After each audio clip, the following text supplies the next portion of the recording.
I was blown away with the fuel table saw. It was excellent. The new fuel table saw is great. When I first started using it, I was surprised it wasn't corded. I couldn't believe it was battery operated. A lot of power. We could cut dimensional lumber, sheet goods. Excellent power. I like the rack and pinion fence. The capacity of the fuel table saw is excellent. It's still compact, but you can still use it in daily activities.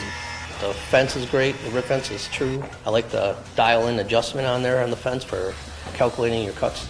The new 12.0 battery would definitely last a whole day of work.